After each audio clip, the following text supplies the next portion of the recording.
I didn't know I could dance. It's funny, but a lot of people think artists are just born dancing and singing and painting or whatever. They don't realize that a lot of time it's a choice, just like anything else. Well, I think most of us want to do what makes us happy, and happiness is something most of us have to discover on our own. That's what's cool about this place. You don't have to be an artist to come here. You don't have to be a Michelangelo or Pavarotti or a Brando or Baryshnikov, which seems to be a requirement at a lot of other art schools. You just come and learn and try new things. And if some of those things make you happy, you keep doing them. Like, I know a lot of guys who came here wanting to be basketball players, and some of them graduated wanting to be basketball players. It's okay here. We realize that there is an artist in everyone and art in everything. If basketball makes you happy, then that's your art. If you want to be a physicist, go for it. One thing I've learned is that it's good for a physicist to learn to sing, and it's good for a singer to learn a little physics. That's what this place is all about, I guess. Learn to find the art in everything, in all learning. When you see art in something that you always considered boring, that's when love of learning starts. Tell us about your program. Well, we're a performing arts high school with an emphasis in the arts, but we're also a freedom school. And for those that don't know what a freedom school is, that means that we allow students to choose their subjects. If they want to dance all day, that's fine. We offer a full academic curriculum. I mean, they can take math all day if they want to also. But what we find is that our philosophy is that if a student can learn to do one thing well, then the whole basis of learning starts to become fascinating to them, and they begin to open up to other kinds of learning. And the physics around one kind of learning encompasses many, many things, and so they're learning many things. Can't be a good filmmaker, for instance, without having a strong background in literature. Okay, now as a teacher, why do you feel this program is so effective? Well, we've seen it. We've seen kids come in that didn't want to learn anymore. We're tired of learning. We're not a remedial school, but a lot of kids come dragging in, say, I'm tired. And we've seen them turn around and get excited about learning. They want to learn many, many things. When I first came here, I didn't know exactly what I wanted to do. I tried a lot of different things, like singing and dancing and acting and the performing side, and I liked them all, but I figured out that what I really wanted to do was to write. And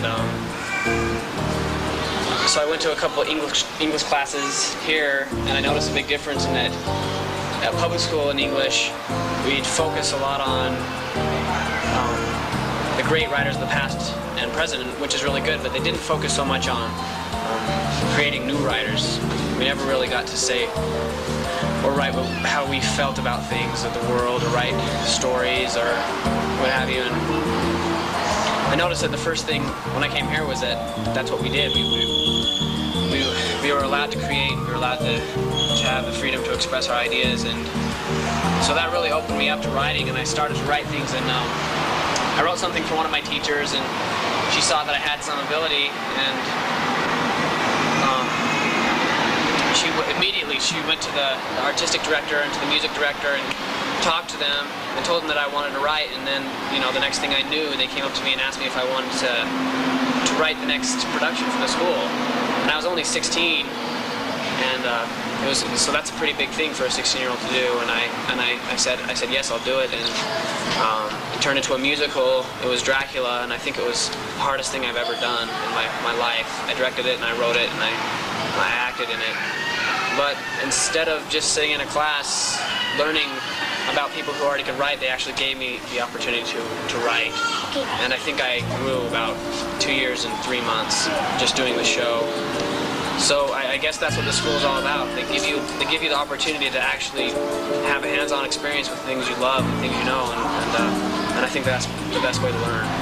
The concept of freedom program that this school is based upon is trying to give us the students we believe that students, given the opportunity to have some rich resources, can and will choose to accomplish some great things.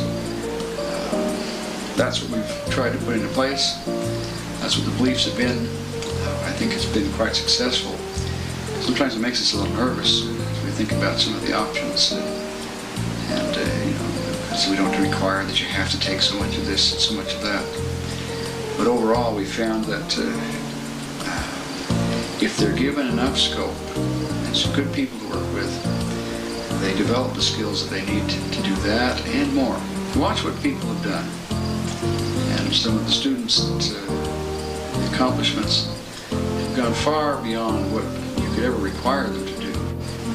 Just think through some of the projects, writing plays, music, and trying to see a show from the very beginnings of an idea all the way through production.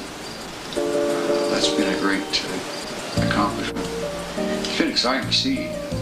To raise funds and sell tickets and rally resources and get volunteers and products and materials, and they've been quite effective in doing it. For me, one of the most difficult challenges in education is to bring education to the place where the real rewards become obvious, so that students do things not because we grade them, not because we set out, you have to do this or requirements for this, but to try to bring them back to the natural consequences of their own actions. One of the great values of the arts is that it allows us to have those consequences right there. You don't have to give someone a grade if they say, on Friday we're having a performance. And when you're on, you're on. And if you don't know your stuff, and you don't know how to do it well, the consequences are there. That's learning as it ought to be, where you don't have to get grades, you don't have to pass it. You got an 8 on your performance tonight. You just simply say, how do you feel about what you did? And if they didn't do so well, they know it. And if they did well, they can feel that too. I learned a lot at this school. I learned that I was somebody and that I had talents and skills. I think that most of all I learned how to see the magic and the wonder in learning. I know a lot of people who are into drugs and gangs and that kind of stuff, and I think that the big reason that they're in that kind of stuff is because they've forgotten how to see the magic and the wonder in learning and creating. I think that once you create something, you lose the desire to destroy. Well, as far as I know, this school is absolutely unique in that, there's other art schools, other art conservatories, and there are other schools that use the kind of teaching methodologies that we use. But as far as I know, there's nothing that's ever tried to combine these. And the results we've had have been absolutely marvelous. The biggest issue we've faced in the 3.5 years now that we've done this has been our resources, though. Both the kind of flex scheduling and flex curriculum that we use, and also the arts in general require an awful lot of space and an awful lot of resources. So our present move right now has been to get the school into a larger facility, someplace that could really reflect the kinds of things that we're hoping to do. Someplace where we'd have our own theater space, and where the art space, the dance space, and the academic space is a little bit more ambient, a little more useful. I come here and this is like my family. This is my home away from home. And I loved here. It's like everybody here is my brothers and sisters.